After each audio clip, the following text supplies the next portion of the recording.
본문은 거짓 선지자 하나냐와의 논쟁에 대한 말씀입니다. 하나냐는 앞서 예레미야가 이야기한 거짓 선지자의 대표적인 유형입니다. 먼저 하나냐는 하나님의 이름을 사칭하였습니다. 하나냐는 하나님으로부터 계시를 받지 않았음에도 불구하고 마치 하나님으로부터 계시가 있었던 것처럼 이야기합니다. 그리고 이 하나냐는 이스라엘이 처한 그 현실의 본질, 곧 하나님과 이스라엘과의 문제를 지적하지 않고 다만 백성들이 원하고 바라는 바 바벨론 포로 생활이 2년 안에 끝날 것이다 라고 이야기합니다. 그래서 바벨론에 끌려간 사람들과 그 성전의 모든 기구들이 2년 안에 돌아올 것이다 이야기합니다. 이런 하나냐의 예언과 그리고 행동은 백성들의 마음에 맞았습니다. 심판을 선포하는 예레미야보다는 회복을 이야기하는 하나냐의 말이 더 달콤했던 것입니다. 당연히 백성들의 마음은 하나냐에게로 향하였습니다. 사랑하는 성도 여러분, 사람들은 누구나 달콤한 이야기에 귀를 기울입니다. 하나님의 말씀을 들을 때에도 자기가 듣고 싶은 말씀에 귀를 기울이고 그리고 마음에 거리끼면 들으려고도 또 순종하려고도 하지 않는 성향이 우리에게 있다는 사실을 우리는 인정해야 합니다. 이 성향은 인간의 죄된 본성입니다. 즉 죄의 문제는 예수 그리스도로 말미암아 해결되었지만 그러나 여전히 우리는 그 죄된 본성에 따라 살아가던 그 영향력이 우리에게 남아있다라는 것입니다. 이러한 죄된 본 마음이 생명과 진리보다는 욕망과 정욕에 더 향하게 되어 있습니다. 이 죄된 본성이 얼마나 강하였던지 아담은 영생의 길을 포기하고 욕망의 길을 선택합니다. 아담은 자신에게 주어진 그 영생과 복락의 길을 포기하고도 그 자신의 욕망을 선택하였던 것입니다. 그러나 사랑하는 성도 여러분, 세상의 욕망과 정욕은 우리를 만족시키는 것 같지만 그것은 결국 우리를 멸망시킨다는 것입니다. 비록 하나님의 말씀이 우리의 유선된 실체를 드러낼 수 있습니다. 내 안에 있는 교만함과 또 나의 미련함과 또 나의 거짓과 또 나의 그 유선된 모습이 말씀을 통해서 드러날 때도 있고 또 때로는 하나님의 말씀이 우리의 소망을 끊어버릴 때도 있습니다. 지금 이스라엘 백성들이 이제는 하나님께서 우리를 구원하시길 원하시지만 예레미야가 그런 이스라엘 백성들에게 오히려 바벨론 왕 느부갓네살이 이 나라를 멸망시킬 것이요 또 너희를 포로로 끌고 갈 것이라고 하는 것처럼 오히려 우리가 바라고 원하는 그 소망을 끊어버리는 것처럼 그렇게 우리에게 선포될 수 있습니다. 그러나 사랑하는 성도 여러분, 우리는 그 말씀을 붙잡아야 합니다. 왜냐하면 오직 하나님의 말씀만이 생명이고 그리고 우리가 살 수 있는 유일한 길이기 때문입니다. 예레미야는 이러한 하나냐의 거짓 예언에 대하여 예언자의 예언이 참인지 거짓인지를 분별할 수 있는 가장 중요한 기준을 제시합니다. 그것은 바로 예언의 성취입니다. 예언한 것이 말하는 것이 하나님의 뜻이라면 그 예언은 반드시 성취되어집니다. 아무리 늦어도 지체되어도 반드시 하나님의 말씀은 이루어진다는 사실입니다.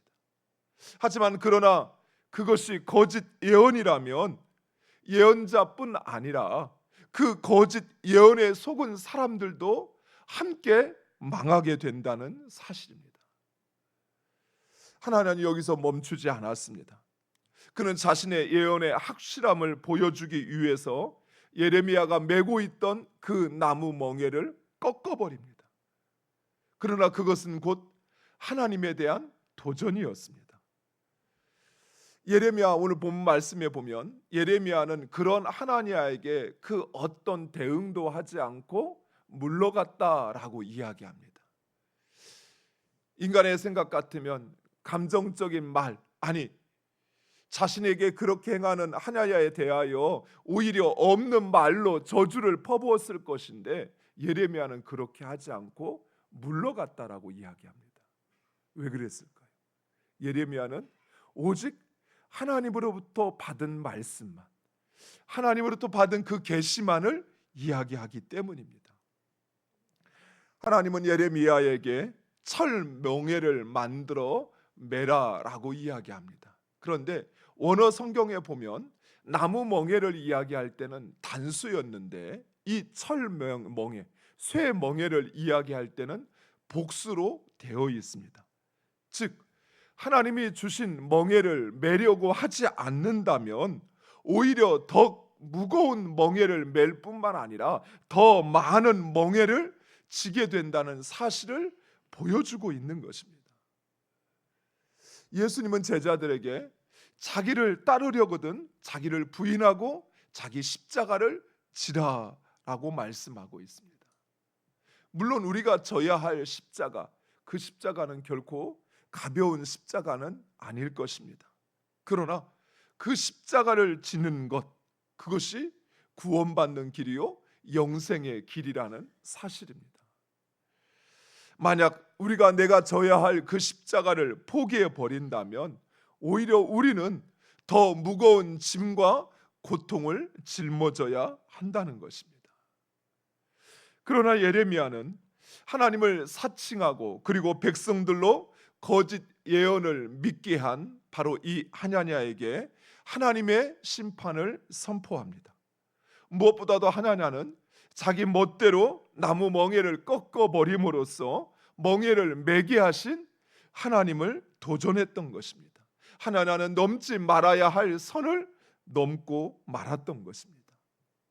그리고 예레미야의 선포가 있은 지 2달 후 하나냐는 하나님의 말씀대로 죽음을 맞이합니다. 거짓과 배역한 사람들에게 허락된 것은 오직 멸망뿐이라는 사실입니다. 사랑하는 성도 여러분, 우리가 아무리 큰 죄를 짓고 세상 사람들이 용서하지 못할 죄를 지었다 할지라도 우리가 회개하면 우리는 하나님의 심판으로부터 구원받습니다. 그러나 아무리 작은 죄라 할지라도 그 죄에 대하여 회개하지 않는다면 그 결과는 멸망뿐이라는 사실입니다. 사랑하는 성도 여러분, 하나냐는 2년 후에 있을 이스라엘의 회복에 대하여 귀환에 대하여 예언하였습니다. 그런데 오늘 본문 1절과 마지막 17절을 보시면 2년 후에 있을 이스라엘의 귀환을 예언하였던 하나냐, 그는 정작 2달 후에 있을 자신의 죽음조차 내다보지 못한 거짓 선지자였다는 사실입니다.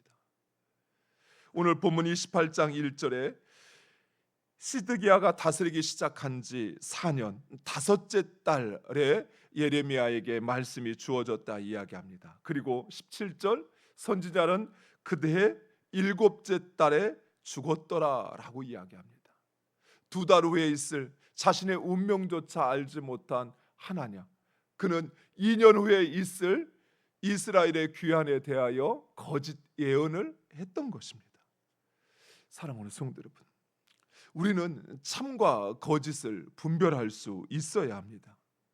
거짓 선지자들을 믿어 그들과 함께 멸망하는 어리석은 자가 되어서는 안 된다는 것입니다. 이를 위해서는 우리는 무엇보다도 하나님의 말씀을 읽고 듣고 그리고 깨달아야 합니다.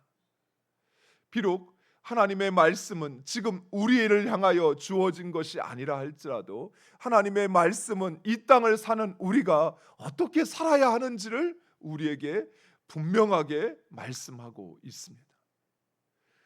그리고 비록 그 말씀이 우리의 마음에 찔릴 수 있어요. 비록 그 말씀이 내 마음과 맞지 않을 수 있어요. 오히려 그 말씀이 나의 기대를 꺾어버릴 수 있어요. 하지만 그 말씀을 믿고 순종하는 여러분 되시기를 축원드립니다. 왜냐하면 그 말씀이 생명이기 때문에 그래요. 비록 나의 그 모든 연약하고 부족한 것을 드러낸다 할지라도 그 말씀을 믿고 순종하는 자는 그것에서 구원을 받게 됩니다. 그 모든 것에서 자유함을 얻게 될 것입니다. 하지만 말씀에 순종하지 않는다면 우리는 여전히 자신의 그 미련함과 자신의 연약함 가운데 살아가게 된다는 것입니다. 또한 우리가 져야 할 십자가, 비록 말씀을 따라 사는 것이 십자가를 지는 것이라 할지라도 그 십자가를 지고 그 말씀에 순종하는 여러분 되시기를 간절히 축원드립니다.